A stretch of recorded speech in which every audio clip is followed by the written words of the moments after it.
ખાસ તો નિલેશભાઈ લુંબાણીનો પરિચય મને ખાસ કહેવામાં આવેલું કે હવે આજે નિલેશભાઈ લુંબાણીનો પરિચય શું આપવું એમ. કોઈ એમ કહે કે સિંહનો પરિચય આપવાનો છે તો સિંહનો પરિચય શું હોઈ શકે. કોઈ એવું કહે કે શિકાર કરે તે સિંહ, તો એ વાત ખોટી છે. સિંહ કોને કહેવાય કે જે ત્રાણ નાખી શકે ને તે એટલે સિંહ, જે ગર્જના કરી શકે ને તે એટલે સિંહ.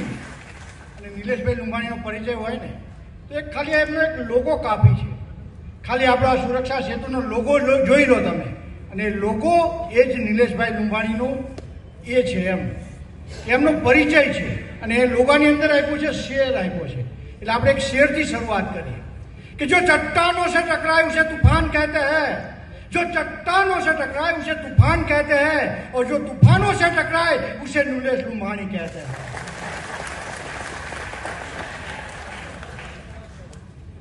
નિલેશભાઈ વિશે કહેવું હોય ને તો બહુ ઘણી બધી જગ્યા આપણને સમય ઓછો પડે કે સુવર્ણકાળનો મહારાણા પ્રતાપ એટલે નિલેશ લુંબાણી, સુરક્ષાનું બીજું નામ એટલે નિલેશ લુંબાણી, સમસ્યાનું સમાધાન એટલે નિલેશ લુંબાણી.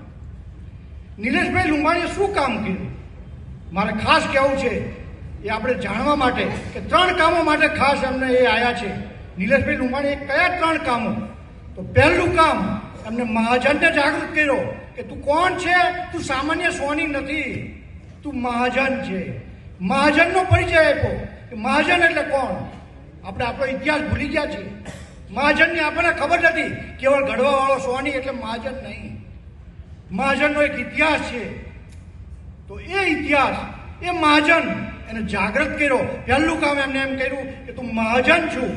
એક નાનકડું દ્રષ્ટાંત આપું કે એક વખત જંગલની અંદર એક સિંહનું બચ્ચું એના ટોળાથી છૂટું પડી ગયું, અને છૂટું પડી અને બકરી ઘેટા બકરાના ટોળા ભેગું બની ગયું. આ બચ્ચું મોટું થતું ગયું, 1 વર્ષ, 2 વર્ષ, 3 વર્ષ, 5 વર્ષ. એક વખત સિંહ, જંગલનો રાજા સિંહ જ્યારે ત્રાડ નાખે છે અને શિકાર કરવા માટે નીકળે છે, અને જ્યારે ત્રાડ નાખીને તેને જોયું તો ઘેટા બકરા ભાગતા જોયા.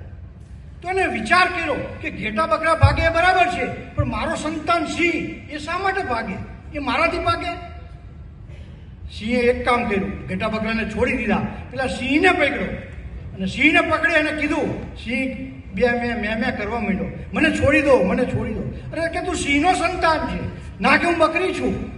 ત્યારે સિંહ એને ક્યાં લઈ જાય છે? નદી કિનારે લઈ જાય છે, અને એને તળાવમાં મોઢું બતાવે છે, જો તારું મોઢું ને મારું મોઢું